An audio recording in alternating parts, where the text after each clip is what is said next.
Partially denuded bone remaining. This was no boat accident. Did you notify the Coast Guard about this? No. Well, this is not a boat accident.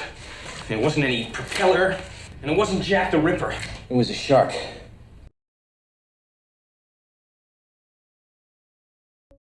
Calling Jaws a classic hardly does it justice. When it hit theaters in 1975, it wasn't just a success, it was a phenomenon. The film shattered box office records to become the highest-grossing movie of its time and catapulted a young Steven Spielberg into the Hollywood stratosphere. Here are the top 10 weird facts you may not know, the key word being may, because you might be a superfan and know them all. Either way, I hope you enjoy the video.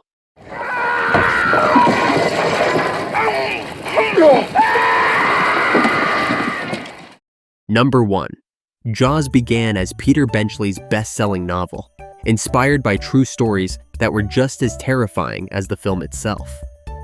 Benshley drew from the infamous 1916 shark attacks off the coast of New Jersey, where a rogue shark killed 4 people, and a jaw-dropping 1964 catch by New York fisherman Frank Mundus, who hauled in a 4,500-pound great white off Montauk. You all know me. Know how I earn a living. I'll catch this bird for you, but it ain't gonna be easy. It's bad fish. This shark, swallow you whole. Number 2. Susan Balini took on the unforgettable role of Chrissy Watkins, the doomed skinny dipper in the opening scene. Balini was a swimwear model spotted in a magazine.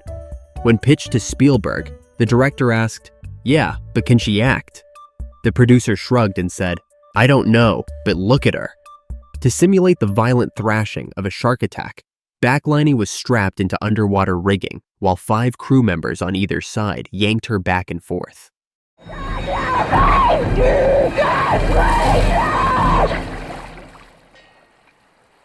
Don't go in the water. Number 3. One infamous problem became Hollywood legend. The mechanical shark, never properly tested, constantly malfunctioned and sank, costing weeks of repair time. With the film in jeopardy, Spielberg made a bold pivot. He'd hide the shark instead of showing it early. As he put it, "I started making a Hitchcock movie instead of a Godzilla movie." Originally set to appear in the opening scene, the shark wouldn't be seen until 1 hour and 21 minutes into the final cut. Finally, after all this, it was maybe September, and we got the shark to raise out of the water. And it just barely worked. Okay. Slow ahead. I can go slow ahead. You ought to come down and ladle some of this shit. Number 4.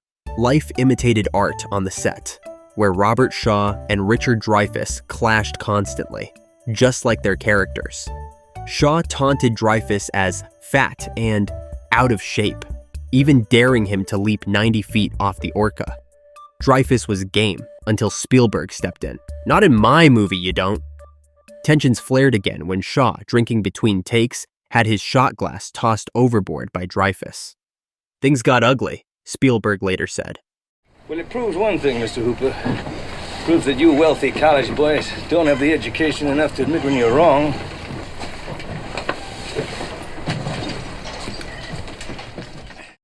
Number 5. Alex Kitner, the 10-year-old boy who becomes the shark's second victim, was played by Jeffrey Voorhees, while Lee Fierro portrayed his mother. Years later, Fierro was dining at a seafood restaurant in Martha's Vineyard when she noticed a menu item called the Alex Kitner Shark Sandwich. She told the waitress she had played Alex's mother. Moments later, the restaurant owner came out to greet her. It was Jeffrey Voorhees. They hadn't seen each other since filming.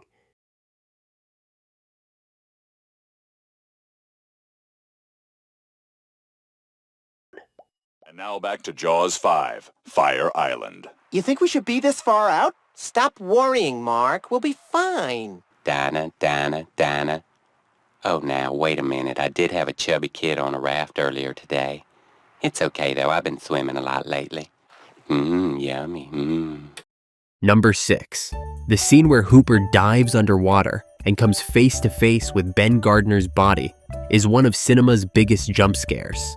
but it wasn't in the original script. Spielberg came up with it after test screenings, but Universal, already frustrated with the film's bloated budget, refused to fund it. So Spielberg shelled out $3,000 of his own money. The scene was shot in an editor's backyard pool, with milk poured into the water to mimic the murky look of the ocean. Martin hates boats. Martin hates water. Martin sits in his car when we go on the ferry to the mainland. A clinical name for it, isn't there? Drowning. Number 7. Peter Benshley, the author behind the blockbuster novel, made a clever cameo in the film adaptation. Before writing the book that would become a bestseller, Benshley worked as a reporter for the Washington Post, so it was only fitting that he appeared on screen as a TV news reporter during the chaotic 4th of July beach scene, bringing his real-life journalism chops to one of the film's most intense moments. Gentlemen, the officer asked me to tell you that you're overloading that boat. They're all gonna die. Number 8. Chief Brody is tossing Chum overboard when the shark makes its first full appearance.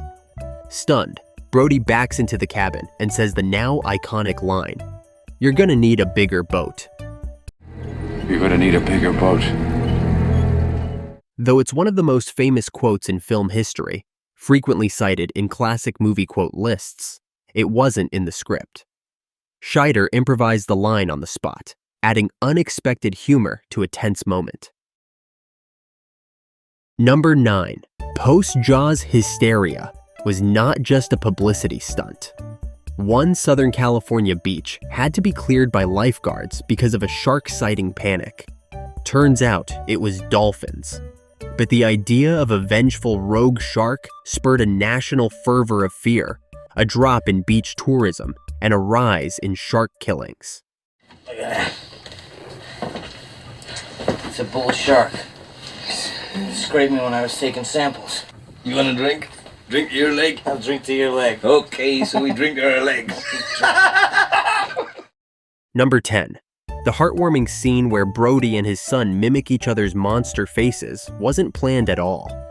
Between takes, Roy Scheider and young Jay Mello were goofing around, pulling faces at each other. Spielberg, spotting the genuine father-son vibe he loved to capture, immediately said, "Roll the cameras." Give us a kiss. Why? Because I need it. Now for a bonus fact. Robert Shaw found the soul of Quint in a real Martha's Vineyard fisherman named Craig Kingsbury. Though not a professional actor, Kingsbury played Ben Gardner in the film and became Shaw's off-screen muse. He coached Shaw on the local accent and filled his ears with gritty sea tales, some of which found their way into Quint's improvised dialogue.